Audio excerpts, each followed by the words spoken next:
Hello everyone, we're continuing with the theme of buying decisions. So decisions that you have to make when you're buying things.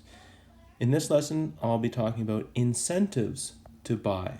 So we'll talk about what that is and calculations related to that. Some stores try to encourage people to buy from them using things like discount coupons, store money, points cards.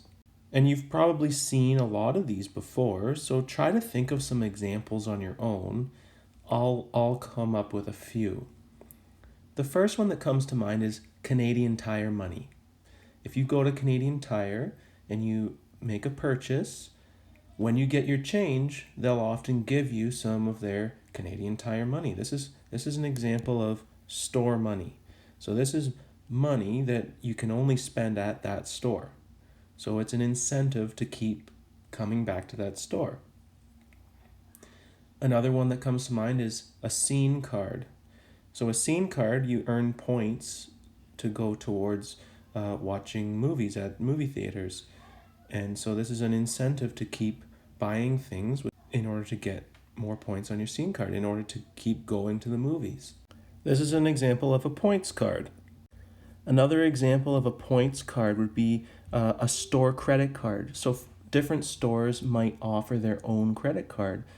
Walmart has its own thing. It's a Walmart Mastercard. So if you spend money at Walmart and you use your Walmart Mastercard to pay for it, then you get points that go towards future purchases at Walmart.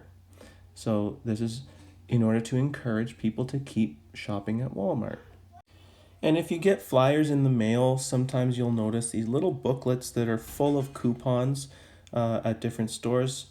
So this is just another way for people to be encouraged to shop at those stores because they get a slight discount if they use the coupon. Here's an example of a coupon. I got this, I guess a couple years ago now. You'll notice the date there, 2018. So this is a little outdated, but it's still an example of a coupon that I got in the mail once. So it says $3 savings on your total purchase of $10 or more before taxes. Available at any Bulk Barn. So this is a coupon for Bulk Barn. This is Bulk Barn's way of trying to get people to shop there.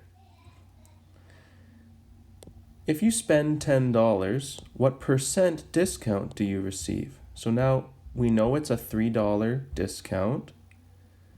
If our purchase is $10 total though, what percent are we saving?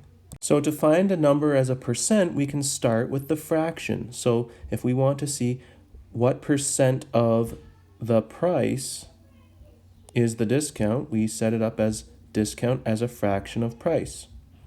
So the discount is $3, the price is $10. So that's a fraction of 3 over 10. And we can change that to a decimal by doing 3 divided by 10 to get 0.3. And we can change the decimal to a percent by multiplying by 100. And so we get 30%. So this is a 30% discount. But what if you spend $36? If you spend $36, what percent discount do you receive? So we're going to solve this the same way. We're going to take our discount of $3 and write it as a fraction of the amount of money we're spending, the price, $36. So we have a fraction, 3 over 36.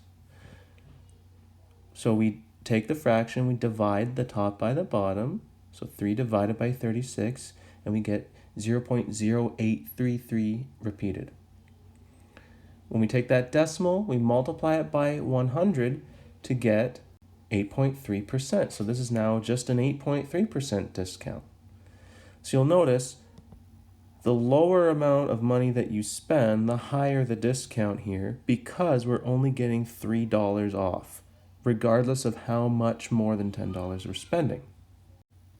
I mentioned this before, Canadian Tire money. So you might remember seeing something like this if you've ever purchased an item at Canadian Tire. If you pay with credit, debit, or cash at Canadian Tire, you get back 0.4% of the purchase in Canadian Tire money. If you pay with a Canadian Tire Options Mastercard, you get 4%. So this is another incentive to use the Canadian Tire Mastercard. You get more Canadian Tire money back if you use the Mastercard rather than if you pay with cash or another credit card or your debit card. So let's say you buy an item and the price of that item is $25.87. We're going to figure out how much Canadian Tire money you earn. So we're going to figure that out when you pay with credit, debit, or cash versus when you pay with the Canadian Tire Options Mastercard. So for this method of payment, you're only going to get 0.4% of your purchase back. Whereas if you pay with this method, you're going to get 4% of your purchase back in Canadian Tire money. So for the first option here, we're getting 0.4% of $25.87. So anytime you have a percent of a number, you take that percent as a decimal and multiply by the number. And a lot of people get tricked here. When you have a decimal in your percent already, a lot of people are going to try and just do 0.4 times 2587, but that would be wrong. This has to be divided by 100 to change it to a decimal. So it's actually going to be 0.004 times 25.87. And that gives us 10 cents of Canadian Tire money that we earn. Well, let's look at our other method of payment. Now we're using the Canadian Tire Options Mastercard. So this is the special Canadian Tire credit card, and you get 4% of your purchase back in Canadian Tire money. So we're going to calculate 4% of $25.87. So 4% as a decimal, we got to divide it by 100. So it's 0.04 times 25.87. And that gives us $1.03 in Canadian Tire money. For my last example, I'm going to talk about a Scene debit card. Maybe you have one, maybe you've seen other people with one. With a Scene debit card, you earn 1 Scene point for every $5 you spend. You can redeem 1,000 points for 1 movie ticket at Cineplex theaters. So every time you spend money and you use your Scene debit card to pay for it, you earn points. For every $5 you spend, you earn a Scene point. And every 1,000 points you get, you can watch a movie. So, how many Scene points would you earn if you spent $36?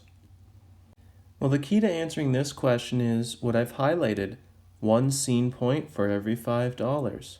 So if I set up a comparison of the number of Scene points to the number of dollars, I know that it's 1 Scene point for every $5. And I want to know how many Scene points there are for $36. So to solve a comparison like this, we can do something called cross-multiplying and dividing. So to solve for the question mark, we're going to multiply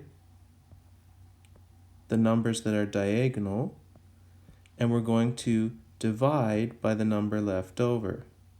So to solve for my unknown number of Scene points, I'm going to take 1 times 36 divided by 5.